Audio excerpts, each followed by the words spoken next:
Can God be trusted in times of crisis? This is the question that faced a small group of new Seventh-day Adventist believers in Cambodia just weeks after their baptism. In the village of Timor Ramil, an ASAP Ministries church planter named Sochiet had recently led a group of 30 people to faith in Jesus. Most of them had come from Buddhist backgrounds. Not long after their baptism, a crisis struck that severely tested their trust in God. Conflict broke out between Thailand and Cambodia over a disputed area along the border. The crossings into Thailand were suddenly closed. No one was allowed to pass through. For most people, that might have been an inconvenience, but for many of the members of this group, it was devastating.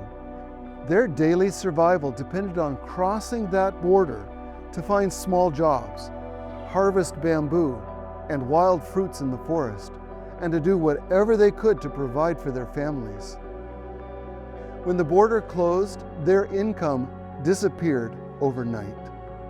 At first, they tried to manage with what they had, but it didn't last long. The rice ran out, some of them became sick. They tried to borrow money, but no one could help. There was no safety net and no backup plan, just growing hunger and uncertainty.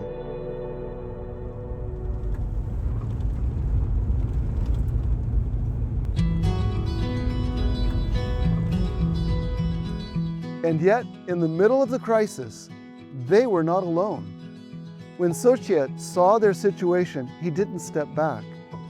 He had first connected with them through simple acts of care, offering basic medical assistance and spending time with them. Now, he kept coming. The journey to reach them was long, over 90 kilometers, but he made it again and again. Sometimes he brought food. Sometimes he came with medicine. But just as important, he sat with them, encouraged them, and continued to study the Bible and pray with them. As the new believers faced this crisis, they began to notice a difference. No spiritual leader had ever walked with them through suffering like this before. No one had shared what little they had or remained present when things became difficult. Now, when they were experiencing that kind of care, it was shaping the way they understood God. So they prayed, not casually, but earnestly.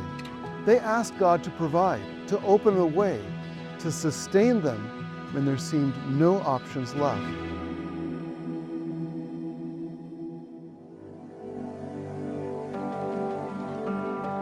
After some time, an opportunity came.